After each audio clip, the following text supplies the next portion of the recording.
ಏನೋ ಅಟ್ಯಾಚ್ಮೆಂಟ್ ಇಲ್ಲದೆ ಹೋಗ್ಬಿಟ್ಟಿದ್ರೆ ಆಯ್ತು ಬಿಡಿ ಹೋಗಿದ್ರೆ ಅನ್ಕೋಬಹುದು. ನೋಡ್ರಿ ಈಗ ಇಷ್ಟೆಲ್ಲ ಪಪ್ಪಿಸ್ ಕೊಟ್ಟಿದ್ದೆಲ್ಲ ಕೊಟ್ಟು ನಮ್ಗೆ ಬೇಕು, ನಮ್ಗೆ ಭಾರತ ಬೇಕು, ನಮ್ ಬಂಗಾರಿಗೆ ಬೇಕು ಅಂತ ಅನ್ಸುತ್ತೆ. ನನಗೂ ಒಟ್ಟೆ ಬಿಟ್ಟೋಗಕ್ ಆಗ್ತಾನೆ ಇಲ್ಲ. ಮತ್ತೆ ಇಲ್ಲ ಡೈಲಿ ಬಂದು ನಿಮ್ ಜೊತೆ ಕೂತ್ಕೊಂಡು ನಿಮ್ಗೆ ನೋಡ್ತಾ ಮಾತಾಡ್ತಾ ಮುದ್ದು ಮಾಡ್ತಾ ಇದ್ರೆ ಎಷ್ಟು ಚೆನ್ನಾಗಿತ್ತು, ಸ್ವೀಟ್ ಆಗಿ. ನಿಮ್ ಮುಂದೆ ಕೂತ್ಕೊಂಡು ಆರಾಮಾಗಿ ಪಾರ್ಟಿ ಮಾಡ್ತಾ ಮುದ್ದು ಮಾಡ್ತಾ ನಮ್ ಕೈ ಮೇಲೆ ಕೂರ್ಸ್ಕೊಂಡು ಕೂರ್ಸ್ಕೊಂಡು ಮುದ್ದು ಮಾಡ್ತಾ ಅದೇ ಕೂಲ್ ಡ್ರಿಂಕ್ಸ್ ಕುಡಿಸ್ತಾ ಇರ್ಬೋದು. ವಾಕ್ ಮಾಡ್ತಾ ಇದೀನಿ, ಎಲ್ಲ ಟೈಟ್ ಆಗ್ತಾ ಇದೆ, ಏನೋ ಮಾಡೋದು ಈಗ. ನಿಮ್ ಫ್ರೆಂಡ್ ಬಂದ ಟಕ್ಕನ ಫೋನ್ ಇಟ್ಬಿಡ್ತೀರ ನೀವು. ನಿಮ್ ಜೊತೆ ಮಾತಾಡ್ಬೇಕಂದ್ರೆ ಬೆಡ್ರೂಮ್ ಅಲ್ಲಿ ನಿಂತ್ಕೊಂಡು ಕೂರ್ಸ್ಕೊಂಡು ಮಾತಾಡ್ಬೇಕು, ಇಲ್ಲಾಂದ್ರೆ ಡೇಂಜರಸ್ ಇದೆ.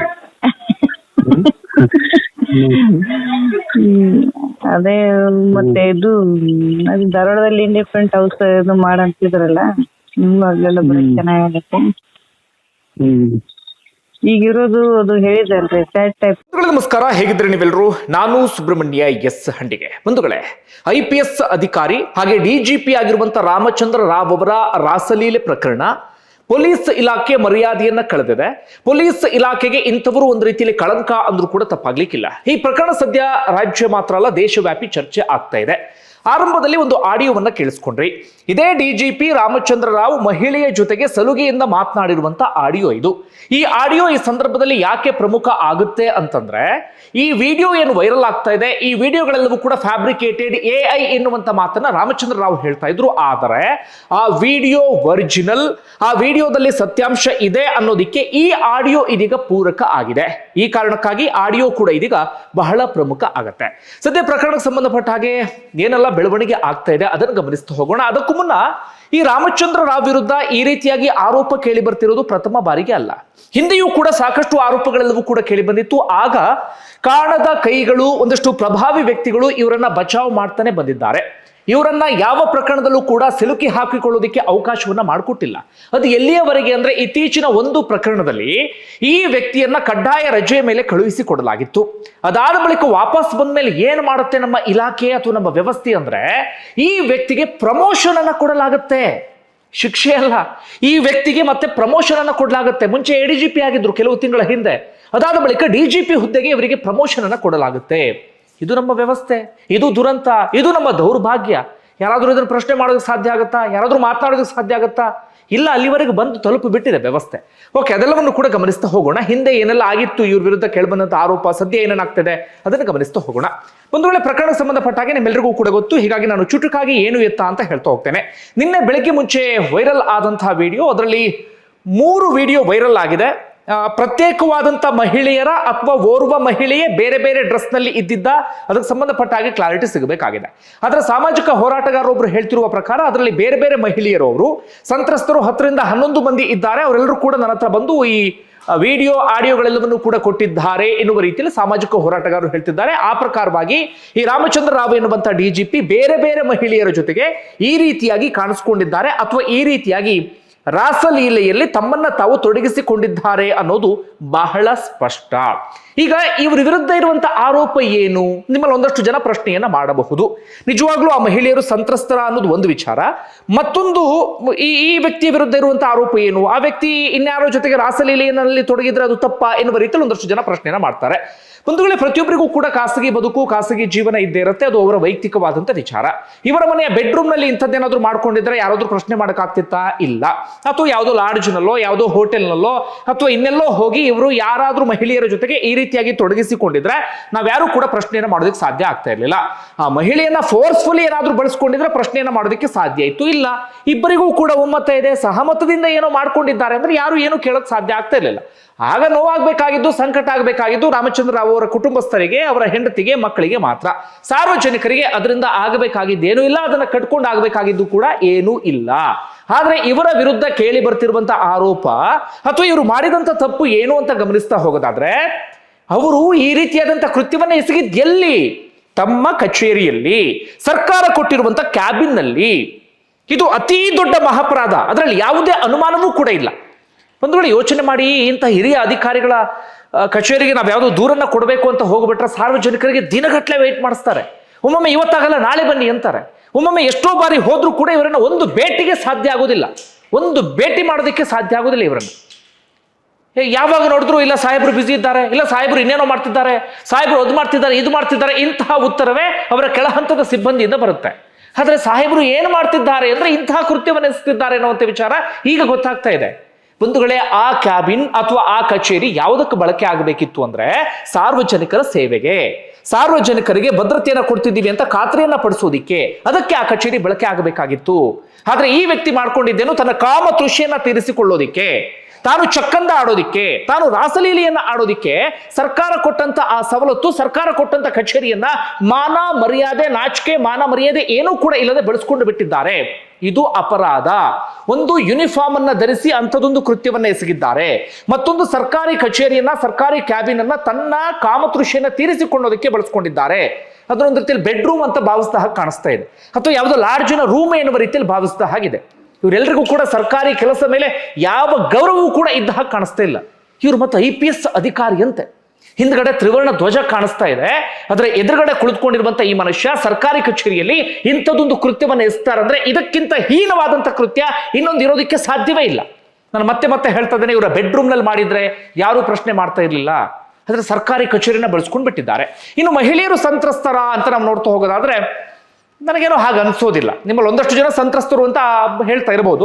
ತುಂಬಾ ಪ್ರಕರಣಗಳಲ್ಲಿ ಏನಾಗ್ಬಿಡುತ್ತೆ ಅಂದ್ರೆ ಮಹಿಳೆಯರು ಯಾಕೆ ಸಹಕರಿಸ್ಬಿಡ್ತಾರೆ ಅಂದ್ರೆ ಇವರು ತಮ್ಮ ಅಧಿಕಾರವನ್ನ ಬಳಸ್ಕೊಂಡು ಆ ಮಹಿಳೆಯನ್ನ ಹೆದರಿಸಬಹುದು, ಬೆದರಿಸಬಹುದು, ಒತ್ತಡವನ್ನು ಹೇರಬಹುದು, ಅಂಥದ್ದೆಲ್ಲವೂ ಕೂಡ ಆಗುತ್ತೆ. ಆಗ ಒಮ್ಮೊಮ್ಮೆ ಒಂದಷ್ಟು ಮಹಿಳೆಯರು ಅನಿವಾರ್ಯವಾಗಿ ಇಂಥವರ ಕಪಿಮುಷ್ಟಿಯಲ್ಲಿ ಸಿಕ್ಕಾಕೊಂಡು ಬಿಡ್ತಾರೆ, ಅಥವಾ ಇಂಥವರ ಜಾಲದ ಒಳಗಡೆ ಬಿದ್ದು ಬಿಡ್ತಾರೆ.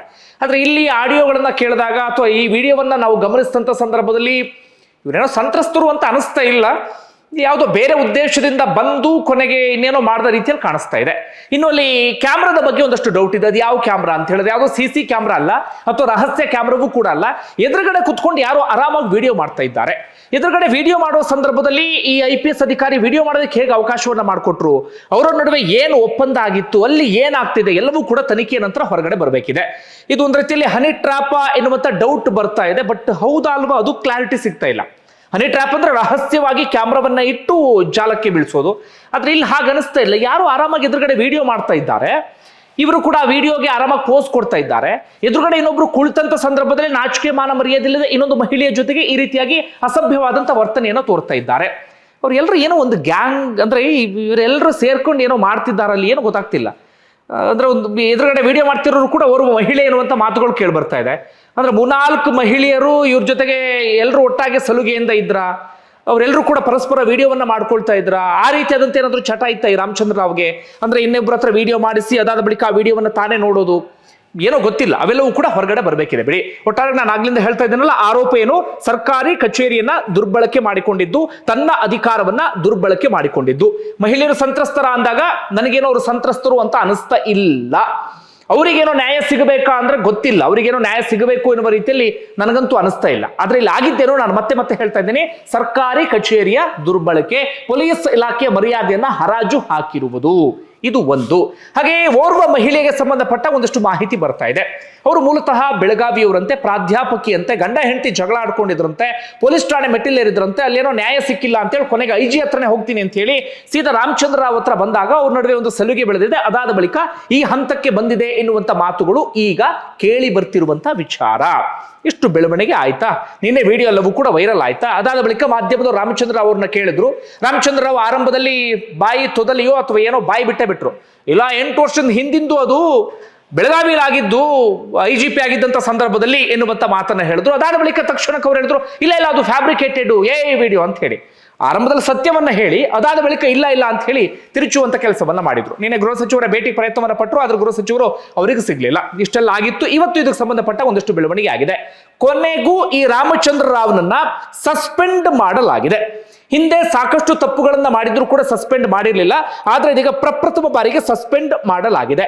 ಹಾಗೆ ಇಲಾಖಾವಾರು ತನಿಖೆಗೆ ಆದೇಶವನ್ನ ಹೊರಡಿಸಲಾಗಿದೆ. ತನಿಖೆಯ ಮೂಲಕ ಸತ್ಯಾಂಶ ಏನು ಅಂತ ಗೊತ್ತಾದ್ರೆ ಅವರನ್ನ ವಜಾಗೊಳಿಸಲಾಗುವುದು ಅಂತ ಗೃಹ ಸಚಿವರು ಹೇಳಿದ್ದಾರೆ. ಈಗ ವಿಚಾರ ಬಿಸಿ ಬಿಸಿ ಆಗಿರುವಂತ ಕಾರಣಕ್ಕಾಗಿ ಈಗ ಹೇಳಿ ಸುಮ್ಮನಾದ್ರೆ ಸಾಲದು. ಇಲಾಖಾವಾರು ತನಿಖೆ ಏನಾಗುತ್ತೆ, ಅದರ ಫಲಿತಾಂಶ ಏನು ಅದು ಕೂಡ ಜನರಿಗೆ ಗೊತ್ತಾಗಬೇಕಾಗತ್ತೆ. ಆ ಫಲಿತಾಂಶದ ನಂತರ ಏನು ಕ್ರಮ ತೆಗೆದುಕೊಳ್ತಾರೆ ಆ ವಿಚಾರವೂ ಕೂಡ ಗೊತ್ತಾಗಬೇಕಾಗತ್ತೆ. ಈ ರೀತಿಯಾಗಿ ಸರ್ಕಾರಿ ಕಚೇರಿಯನ್ನು ದುರ್ಬಳಕೆ ಮಾಡಿಕೊಂಡಿದ್ದಕ್ಕೆ ಕೇವಲ ಸಸ್ಪೆಂಡ್ ಮಾಡಿದ್ರೆ ಅದು ಶಿಕ್ಷೆ ಅಂತ ಅನಿಸಿಕೊಳ್ಳುವುದಿಲ್ಲ. ಕಾರಣ ಏನಪ್ಪಾ ಅಂದ್ರೆ ಈ ವ್ಯಕ್ತಿಗೆ ಸರ್ವಿಸ್ ಇರೋದೇ ಇನ್ನೊಂದು 4 ತಿಂಗಳು ಅಷ್ಟೇ. 4 ತಿಂಗಳು ಸರ್ವಿಸ್ ಇರೋದು, ಮುಗ್ದೋಗ್ಬಿಡುತ್ತೆ. ಇನ್ನೊಂದು 4 ತಿಂಗಳಲ್ಲಿ ಇವ್ರು ರಿಟೈರ್ಡ್ ಆಗಿಬಿಡ್ತಾರೆ, ನಿವೃತ್ತರಾಗಿಬಿಡ್ತಾರೆ. ಈ ಸಂದರ್ಭದಲ್ಲಿ ಈ ವಿಡಿಯೋ ಹೊರಗಡೆ ಬಂದು ಇದೀಗ ಇಂಥದೊಂದು ಪರಿಸ್ಥಿತಿ ಬಂದು ಬಿಟ್ಟಿದೆ. ಒಟ್ಟಾರೆಗೆ ಇವತ್ತು ಆದಂತ ಕ್ರಮ ಸಸ್ಪೆಂಡ್, ಇನ್ನೊಂದು ಕಡೆಯಿಂದ ಇಲಾಖಾವಾರು ತನಿಖೆಗೆ ಆದೇಶ, ತನಿಖೆಯ ರಿಸಲ್ಟ್ ನೋಡಿಕೊಂಡು ಮುಂದಿನ ಕ್ರಮವನ್ನು ತೆಗೆದುಕೊಳ್ತೀವಿ ಎನ್ನುವ ರೀತಿಯಲ್ಲಿ ಗೃಹ ಸಚಿವರು ಇವತ್ತು ಬಹಳ ಸ್ಪಷ್ಟವಾಗಿ ಹೇಳ್ತಾ ಇದ್ದಾರೆ. ಈ ಪೊಲೀಸ್ ಇಲಾಖೆ ಎಲ್ಲಿಗೆ ಹೋಗ್ತಿದೆಯೋ ಗೊತ್ತಿಲ್ಲ. ಕರ್ನಾಟಕ ಪೊಲೀಸ್ ಅಂದ್ರೆ ಎಲ್ಲರೂ ಕೂಡ ಹೆಮ್ಮೆ ಪಡ್ತಾ ಇದ್ರು. ಆದ್ರೆ ಇತ್ತೀಚೆಗೆ ಪೊಲೀಸರ ಮೇಲೆ ಕೇಳಿಬರ್ತಿರುವಂತಹ ಆರೋಪ ಏನು? ಕಳ್ಳತನ ಪ್ರಕರಣ, ದರೋಡೆ ಪ್ರಕರಣ, ಸುಲಿಗೆ ಪ್ರಕರಣ, ಬ್ಲಾಕ್ ಮೇಲ್ ಪ್ರಕರಣ, ಅಥವಾ ಈ ಸಿವಿಲ್ ಕೇಸ್ಗಳಲ್ಲಿ ಮೂಗು ತೂರಿಸುವಂತಹ ವಿಚಾರ. ಅದರ ನಡುವೆ ಇನ್ನೊಂದಷ್ಟು ಆರೋಪಗಳು ಕೇಳಿ ಬಂತಲ್ಲ, ಈ ಡ್ರಗ್ಸ್ ದಂಧೆಯಲ್ಲಿ ಅವರು ಭಾಗಿಯಾಗೋದು ಅಥವಾ ಡ್ರಗ್ಸ್ ದಂಧೆಗೆ ಸಾಥ್ ಕೊಟ್ಟಿದ್ರು ಅಂತ ಒಂದಷ್ಟು 11 ಮಂದಿ ಒಟ್ಟೊಟ್ಟಿಗೆ ಸಸ್ಪೆಂಡ್ ಆಗಿದ್ರು ಅಂತದೆಲ್ಲವನ್ನೂ ಕೂಡ ನಾವು ನೋಡ್ತಾ ಇದೀವಿ. ಹೀಗಾಗಿಬಿಟ್ರೆ ಜನರಿಗೆ ಪೊಲೀಸರ ಬಗ್ಗೆ ಯಾವ ನಂಬಿಕೆ ಬರುತ್ತೆ? ಪೊಲೀಸರ ಮೇಲೆ ಯಾವ ರೀತಿಯಾಗಿ ಜನ ಭರವಸೆ ನೀಡೋದಿಕ್ಕೆ ಸಾಧ್ಯ? ನಮಗೇನು ಅನ್ಯಾಯ ಆಗಿದೆ ಅಂತ ಪೊಲೀಸರ ಹತ್ರ ಹೋಗೋದಿಕ್ಕೆ ಹೇಗೆ ಸಾಧ್ಯ? ಜನಸಾಮಾನ್ಯರ ಹತ್ರ ಪೊಲೀಸರು ತೋರುವಂತ ದರ್ಪವನ್ನ ನೋಡಬೇಕು. ಬಾ ಎತ್ತಿದ್ರೆ ಬಿ ಮಗ, ಎಸ್ ಮಗ, ಹಂಗ್ ಮಾಡ್ಕೋತೀನಿ, ಹಿಂಗ್ ಮಾಡ್ಕೋತೀನಿ, ನಾನು ಯಾರು ಗೊತ್ತಾ, ನೀನ್ ಯಾರು ಗೊತ್ತಾ, ಇಂಥದ್ದೇ ಮಾತುಗಳು. ಆದ್ರೆ ಮಾಡೋದು ನೋಡಿದ್ರೆ ಇಂತಹ ನೀಚ ಕೆಲಸ. ಹಾಗಾದ್ರೆ ಮಾತ್ರ ಇಡೀ ಪೊಲೀಸ್ ಇಲಾಖೆ ಹೀಗಿದೆ ಅಂತಲ್ಲ. ಪೊಲೀಸ್ ಇಲಾಖೆಯಲ್ಲೂ ಅತ್ಯದ್ಭುತವಾದಂಥವ್ರು ಇದ್ದಾರೆ. ಆದ್ರೆ ಇಂಥವರಿಂದಾಗಿ ಇಡೀ ಪೊಲೀಸ್ ಇಲಾಖೆಗೆ ಇವತ್ತು ಕೆಟ್ಟ ಹೆಸರು ಬರುವ ಸ್ಥಿತಿ ಆಗಿಬಿಟ್ಟಿದೆ. ಮಧುಕರ್ ಶೆಟ್ಟಿ ಅಂತವರು ಇದ್ದಂತ ಇಲಾಖೆ, ಅವ್ರ ಬಗ್ಗೆ ಹೇಳ್ತಾ ಹೋಗ್ಬಿಟ್ರೆ ಬಿಡಿ ದಿನಗಟ್ಟಲೆ ಆಗುತ್ತೆ. ಹಿಂದೆ ಬೇಕಾದಷ್ಟು ವಿಡಿಯೋಗಳನ್ನು ಮಾಡಿದ್ದೇನೆ. ಮಧುಕರ್ ಶೆಟ್ಟಿ ಬಗ್ಗೆ ಯಾರಿಗಾದ್ರೂ ಗೊತ್ತಿಲ್ಲ ಅಂತಾದ್ರೆ ಮಧುಕರ್ ಶೆಟ್ಟಿ ಥರ್ಡ್ ಐ ಕನ್ನಡ ಅಂತೇಳಿ ಯೂಟ್ಯೂಬ್ ನಲ್ಲಿ ಸರ್ಚ್ ಮಾಡಿ, ಬೇಕಾದಷ್ಟು ವಿಡಿಯೋವನ್ನ ಮಾಡಿದ್ದೇನೆ. ಅಂಥವ್ರ ಬಗ್ಗೆ ನಾವು ತಿಳ್ಕೊಳ್ಳೇಬೇಕು. ಅಂಥವ್ರನ್ನ ನೋಡಿ ಇಂಥವ್ರನ್ನ ನೋಡೋದಕ್ಕೆ ಶುರು ಮಾಡಿ, ಹಾಗನ್ಸೋಕೆ ಶುರುವಾಗುತ್ತೆ ಎಂತೆಂಥ ಮಹಾತ್ಮರಿದ್ದಂಥ ಇಲಾಖೆಯನ್ನ ಏನು ಮಾಡೋದಕ್ಕೆ ಶುರು ಮಾಡ್ಕೊಂಡು ಬಿಟ್ಟಿದ್ದಾರೆ ಇಂತಹ ನೀಚರು ಎನ್ನುವ ರೀತಿಯಲ್ಲಿ. ಇದು ಒಂದು ವಿಚಾರ. ಈಗ ರಾಮಚಂದ್ರ ರಾವ್ ಯಾರು, ಏನು, ಈ ಹಿಂದೆ ಈ ವ್ಯಕ್ತಿಯ ವಿರುದ್ಧ ಕೇಳಿ ಬಂದಂತ ಆರೋಪಗಳೇನು ಅದನ್ನು ಗಮನಿಸ್ತಾ ಹೋಗೋಣ. ಮೂಲತಃ ಆಂಧ್ರ ಪ್ರದೇಶದವರು, 1993ನೇ ಬ್ಯಾಚ್ನ IPS ಅಧಿಕಾರಿ, ಕರ್ನಾಟಕ ಕೇಡರ್, SP ಆಗಿದ್ದಾರೆ. ಅದಾದ ಬಳಿಕ IG ಆಗಿ ಹೀಗೆ ಬೇರೆ ಬೇರೆ ರೀತಿಯಲ್ಲಿ ಕೆಲಸವನ್ನು ನಿರ್ವಹಿಸಿದ್ದಾರೆ. ಅಂತಿಮವಾಗಿ ADGP ಆಗಿದ್ರು. ಕೊನೆಯದಾಗಿ ಇದೀಗ DGP ಆಗಿ ಪ್ರಮೋಷನ್ ಅನ್ನು ಪಡೆದುಕೊಂಡಿದ್ರು. ಸದ್ಯ ಒಂದು ಇಲಾಖೆಯಲ್ಲಿ ಕೆಲಸವನ್ನ ಮಾಡ್ತಾ ಇದ್ದಂತ ಅಧಿಕಾರಿ ರಾಮಚಂದ್ರ ರಾವ್. ಹಿಂದೆ ಕೇಳಿ ಬಂದಂತ ಆರೋಪಗಳು ಏನೇನು ಅಂತ ಗಮನಿಸ್ತಾ ಹೋಗೋದಾದ್ರೆ, ಮೊದಲಿಗೆ ವಿಜಯಪುರ ಜಿಲ್ಲೆಗೆ ಸಂಬಂಧಪಟ್ಟ ಒಂದು ಆರೋಪ ಕೇಳಿ ಬಂದಿರುತ್ತೆ. ಭೀಮಾ ತೀರದ ಹಂತಕರು, ನೀವೆಲ್ಲರೂ ಕೂಡ ಕೇಳಿರ್ತಾರಲ್ಲ, ಆಗ ಧರ್ಮರಾಜ್ ಚೊಡಚಣ ಅಂತ ಹೇಳಿ ಅವರ ಎನ್ಕೌಂಟರ್ ಆಗಿರುತ್ತೆ. ಹಾಗೆ ಗಂಗಾಧರ ಚೊಡಚಣ ಅಂತ ಹೇಳಿ ನಿಗೂಢವಾಗಿ ನಾಪತ್ತೆ ಆಗಿರ್ತಾರೆ. ಅದಾದ ಬಳಿಕ ಆ ವ್ಯಕ್ತಿಯ ಕೊಲೆಯೂ ಕೂಡ ಆಗಿರುತ್ತೆ. ಆಗ ಇದೇ ರಾಮಚಂದ್ರ ರಾವ್ ವಿರುದ್ಧ ಕೇಳಿ ಬಂದಂತ ಆರೋಪ ಏನಪ್ಪಾ ಅಂದ್ರೆ, ಧರ್ಮರಾಜ್ ಚೊಡಚಣನನ್ನ ನಕಲಿ ಎನ್ಕೌಂಟರ್ ಮಾಡಿದ್ದಾರೆ. ಹಾಗೆ ಆತನ ಸಹೋದರ ಗಂಗಾಧರ ಚೊಡಚಣವನ್ನ ಆಪೋಸಿಟ್ ಗ್ಯಾಂಗ್, ಬೈರಗೊಂಡ ಅಂತ ಹೇಳಿ ಆಪೋಸಿಟ್ ಗ್ಯಾಂಗ್ ಅವರಿಗೆ ಇವರೇ ಹಿಡಿದುಕೊಟ್ಟಿದ್ದಾರೆ ಎನ್ನುವಂತ ಆರೋಪಗಳು ಕೇಳಿ ಬಂದಿತ್ತು. ಯಾವ ಕಾರಣಕ್ಕಾಗಿ ಇಂಥದ್ದೆಲ್ಲವೂ ಮಾಡಿದ್ದಾರೆ ಅಂದ್ರೆ, ಕಾಸು, ಇದಕ್ಕೋಸ್ಕರ ಮಾಡಿದ್ದಾರೆ ಎನ್ನುವಂತ ಆರೋಪಗಳು ಕೇಳಿ ಬಂದಿತ್ತು. ಅದಾದ ಬಳಿಕ CIDನೋ CBI ತನಿಖೆನೋ ಆಗಿತ್ತು. ತನಿಖೆನೋ ಆಗಿ ಅದರ ಔಟ್ಕಮ್ ಏನು ಕೂಡ ಗೊತ್ತಾಗ್ಲಿಲ್ಲ. ಅದು ಆಮೇಲೆ ಆನಂತರ ಏನಾಯ್ತು ಎನ್ನುವ ರೀತಿಯಲ್ಲಿ ಆ ಸಂದರ್ಭದಲ್ಲಿ ಇವರು ರಾಮಚಂದ್ರ ರಾವ್ ಅರೆಸ್ಟ್ ಆಗುವ ಹಂತದವರೆಗೂ ಕೂಡ ಹೋಗಿದ್ರು. ಆದ್ರೆ ಆಗ ಒಂದಷ್ಟು ಪ್ರಭಾವಿ ವ್ಯಕ್ತಿಗಳು ಇವರನ್ನ ಅರೆಸ್ಟ್ ಮಾಡೋದಕ್ಕೆ ಅವಕಾಶವನ್ನು ಮಾಡಿಕೊಡ್ಲಿಲ್ಲ. ಇವರ ಕೆಳ ಹಂತದ ಅಧಿಕಾರಿಗಳು ಮಾತ್ರ ತಲೆದಂಡ ಆದ್ರೂ ಆ ಸಂದರ್ಭದಲ್ಲಿ. ಮೊದಲ ಪ್ರಕರಣದಲ್ಲಿ ಬಚಾವಾಗಿದ್ರು. ಅದಾದ ಬಳಿಕ ಮೈಸೂರಿನ ಇಲವಾಲದ ಒಂದು ಪ್ರಕರಣ ನಿಮ್ಗೆ ನೆನಪಿರಬಹುದು. ಬೆಂಗಳೂರಿನಿಂದ ಕೇರಳದ ಕಡೆಗೆ ಖಾಸಗಿ ಬಸ್ನಲ್ಲಿ ಆಗ ಒಂದಷ್ಟು ಹಣ ಹಾಗೆ ಚಿನ್ನವನ್ನ ಸ್ಮಗ್ಲಿಂಗ್ ಮಾಡ್ತಾ ಇದ್ರು. ಆ ಸಂದರ್ಭದಲ್ಲಿ ಇದೇ ರಾಮಚಂದ್ರ ರಾವ್ ಅವರ ಟೀಮ್ ಏನ್ ಮಾಡುತ್ತೆ, ಆ ಬಸ್ಸನ್ನ ಅಡ್ಡ ಹಾಕತ್ತೆ. 2,27,00,000 ಹಣವನ್ನ ವಶಕ್ಕೆ ತೆಗೆದುಕೊಳ್ತಾರೆ. 2 kg ಚಿನ್ನವನ್ನ ಆ ಸಂದರ್ಭದಲ್ಲಿ ವಶಕ್ಕೆ ತೆಗೆದುಕೊಳ್ತಾರೆ. ಅದಾದ ಬಳಿಕ ಇವರು FIR ನಲ್ಲಿ ಏನ್ ದಾಖಲಿಸ್ತಾರೆ ಅಂದ್ರೆ, ಬರೀ 20 ಲಕ್ಷ ರೂಪಾಯಿನ ವಶಕ್ಕೆ ತೆಗೆದುಕೊಂಡಿದ್ದೇವೆ ಅಂತ. ಉಳಿದಿದ್ದೇನು 2 kg ಚಿನ್ನ, 2 ಕೋಟಿ ಹಣ, ಗುಳುಂ ಸ್ವಾಹ. ಅದು ಆಮೇಲೆ ಹೊರಗಡೆ ಬಂದಿದ್ದು ಹೇಗೆ ಅಂದ್ರೆ, ಯಾವ ವ್ಯಕ್ತಿ ಸ್ಮಗ್ಲಿಂಗ್ ಮಾಡ್ತಾ ಇದ್ನೋ ಕೇರಳ ಮೂಲದ ವ್ಯಕ್ತಿ, ಆತನೇ ಹೇಳ್ತಾನೆ, ಇಲ್ಲ ನಾನು 2 ಕೋಟಿ ಹಣವನ್ನ ಸಾಗಿಸ್ತಾ ಇದ್ದೆ, 2 kg ಚಿನ್ನವನ್ನ ಸಾಗಿಸ್ತಾ ಇದ್ದೆ, ನೋಡಿದ್ರೆ ಬರೀ 20 ಲಕ್ಷ ಅಂತೇಳಿ FIR ನಲ್ಲಿ ಮೆನ್ಷನ್ ಮಾಡಿದ್ದಾರೆ ಅಂತ ಹೇಳಿ. ಇವ್ರು ಏನ್ ಅಂದ್ಕೊಂಡಿದ್ರು, ಸ್ಮಗ್ಲಿಂಗ್ ಮಾಡ್ತಾ ಇದ್ದವನು ಹೇಗೋ ಈ ವಿಚಾರವನ್ನ ಬಹಿರಂಗಗೊಳಿಸೋದಿಲ್ಲ ಅಂತ ಹೇಳಿ. ಆ ನಂತರ ಅದು ಹೊರಗಡೆ ಬಂತು, ದೊಡ್ಡ ಮಟ್ಟಿಗೆ ಸುದ್ದಿ ಆಯ್ತು. ಆಗ್ಲೂ ಕೂಡ CID ತನಿಖೆ ಎಲ್ಲವೂ ಕೂಡ ಆರಂಭ ಆಯ್ತು. ಆಗ್ಲೂ ಕೂಡ ರಾಮಚಂದ್ರ ರಾವ್ ಆ ಪ್ರಕರಣದಲ್ಲಿ ಆರೋಪಿಯಾಗಿದ್ರು ಅಥವಾ ಇವರ ಹೆಸರು ಬಲವಾಗಿ ಕೇಳಿ ಬಂದಿತ್ತು. ಆದ್ರೆ ಆಗಲೂ ಕೂಡ ಇವರನ್ನ ಬಚಾವ್ ಮಾಡಲಾಯಿತು. ಆದ್ರೆ ಇತ್ತೀಚೆಗೆ ಕಂಪ್ಲೀಟ್ ಆಗಿ ಲಾಕ್ ಆಗಿದ್ದು ಯಾವ ಕೇಸ್ನಲ್ಲಿ ಅಂದ್ರೆ, ರನ್ಯಾ ರಾವ್ ಪ್ರಕರಣದಲ್ಲಿ. ರನ್ಯಾ ರಾವ್ ನಟ ಸುದೀಪ್ ಜೊತೆಗೆ ಅಭಿನಯಿಸಿದಂತ ನಟಿ. ತಕ್ಷಣಕ್ಕೆ ನನಗೆ ಅದು ಮಾಣಿಕ್ಯ ಸಿನಿಮಾನ ಅಥವಾ ರನ್ನ ಸಿನಿಮಾನ ನೆನಪಾಗ್ತಿಲ್ಲ. ರನ್ನ ಸಿನಿಮಾ ಅಲ್ಲ, ಮಾಣಿಕ್ಯ ಸಿನಿಮಾ ಅಂದ್ಕೊಳ್ತೀನಿ. ಆ ಸಿನಿಮಾದ ನಟಿ ರನ್ಯಾರಾವ್. ರನ್ಯಾರಾವ್ ಯಾರು ಅಂದ್ರೆ ರಾಮಚಂದ್ರ ರಾವ್ ಅವರ ಮಗಳು ಅಂದ್ರೆ ಬಯೋಲಾಜಿಕಲ್ ಫಾದರ್ ಅಲ್ಲ. ರನ್ಯಾರಾವ್ ಅವರ ತಾಯಿಯನ್ನ ರಾಮಚಂದ್ರ ರಾವ್ ತಮ್ಮ ಮೊದಲ ಹೆಂಡತಿ ಇದ್ದ ಸಂದರ್ಭದಲ್ಲೇ ಇವರನ್ನ ಮದುವೆ ಆಗಿರ್ತಾರೆ. ಚಿಕ್ಕಮಗಳೂರಿನ ಕಾಫಿ ಪ್ಲಾಂಟರ್ ಮಗಳು ರನ್ಯಾರಾವ್ ಅವರ ತಾಯಿ, ಅವರು ಮದುವೆ ಆಗಿರ್ತಾರೆ. ರನ್ಯಾರಾವ್ ಅವರಿಗೆ ರಾಮಚಂದ್ರ ರಾವ್ ಮಲತಂದೆ ಆಗ್ತಾರೆ. ಈ ರನ್ಯಾರಾವ್ ಏನ್ ಮಾಡಿರ್ತಾರೆ ಅಂದ್ರೆ ದುಬೈನಿಂದ ಚಿನ್ನ ಕಳ್ಳ ಸಾಗಾಣಿಕೆ, KG ಗಟ್ಟಲೆ ಚಿನ್ನವನ್ನ ಆರಾಮಾಗಿ ತರೋದು, ಎಲ್ಲ ಇದನ್ನೆಲ್ಲವನ್ನು ಕೂಡ ತಪ್ಪಿಸಿ ಏರ್ಪೋರ್ಟಿಗೆ ಬರ್ತಾ ಇದ್ದ ಹಾಗೆ ಅವರಿಗೆ ರಾಜಾತಿಥ್ಯ. ಚಿನ್ನವನ್ನ ಎತ್ಕೊಂಡು ಬಂದ್ರು ಕೂಡ ಅಲ್ಲಿ ಯಾರು ಇವರನ್ನ ಚೆಕ್ ಮಾಡೋದಿಲ್ಲ ಕಸ್ಟಮ್ಸ್ನವರು. ಆರಾಮಾಗಿ ಇವ್ರು ಬರ್ತಾ ಇದ್ದ ಹಾಗೆ ಇವರಿಗೆ ಒಳ್ಳೆ ಸೆಕ್ಯೂರಿಟಿ ಕೊಟ್ಟು ಏರ್ಪೋರ್ಟ್ ಇಂದ ಹೊರಗಡೆ ಕಳಿಸೋದು.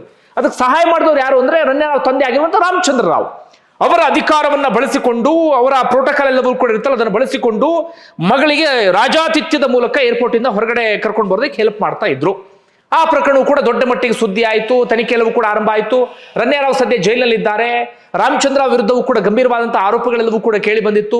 ರಾಮಚಂದ್ರ ಇನ್ನೇನು ಲಾಕ್ ಆಗೇ ಬಿಟ್ರು ಅನ್ನೋ ಸಂದರ್ಭದಲ್ಲಿ ಕಡ್ಡಾಯ ರಜೆಯ ಮೇಲೆ ಸರ್ಕಾರವನ್ನ ಕಳುಹಿಸಿಕೊಡುತ್ತೆ. ಅದಾದ ಬಳಿಕ ಮತ್ತೊಮ್ಮೆ ವಾಪಸ್ ಬರ್ತಾರೆ ಇಲಾಖೆಗೆ. ವಾಪಸ್ ಬರ್ತಾ ಇದ್ದಾಗೆ ಮೊದಲು ADGP ಆಗಿದ್ರಲ್ಲ, ಅದಾದ ಬಳಿಕ DGP ಆಗಿ ಪ್ರಮೋಷನ್ ಅನ್ನ ಕೊಡ್ಲಾಗುತ್ತೆ. ಆ ಪ್ರಕರಣಕ್ಕೆ ಸಂಬಂಧಪಟ್ಟ ಹಾಗೆ ಯಾವ ಪ್ರಕರಣದಲ್ಲಿ ರಾಮಚಂದ್ರ ರಾವ್ ಲಾಕ್ ಆಗಿರ್ಲಿಲ್ಲ, ಎಲ್ಲದರಲ್ಲೂ ಕೂಡ ಬಚಾವ್ ಆಗ್ತಾ ಇದ್ರು. ಕಾಣದ ಕೈ ಅವರನ್ನ ಬಚಾವ್ ಮಾಡ್ತಾ ಇತ್ತು. ಗೃಹ ಸಚಿವರಾಗಿರುವಂತಹ ಪರಮೇಶ್ವರ್ ಅವರ ಆಪ್ತರು ಎನ್ನುವಂತ ಮಾತು ಕೂಡ ಇದೆ. ಅದರ ಅಂತಿಮವಾಗಿ ಯಾವುದೋ ಒಂದು ವಿಡಿಯೋ ಕೇಸ್ನಲ್ಲಿ ಇದೀಗ ರಾಮಚಂದ್ರ ರಾವ್ ಲಾಕ್ ಆದ ರೀತಿಯಲ್ಲಿ ಆಗಿದೆ. ಇದು ಪ್ರಕರಣ. ಬಂಧುಗಳೇ, ಒಟ್ಟಾರೆ ನಿಮ್ಗೆ ಏನಿಸುತ್ತೆ ಕಮೆಂಟ್ ಬಾಕ್ಸ್ ಅಲ್ಲಿ ಮೆನ್ಷನ್ ಮಾಡಿ. ಧನ್ಯವಾದ ವಿಡಿಯೋ ನೋಡಿದ್ದಕ್ಕಾಗಿ.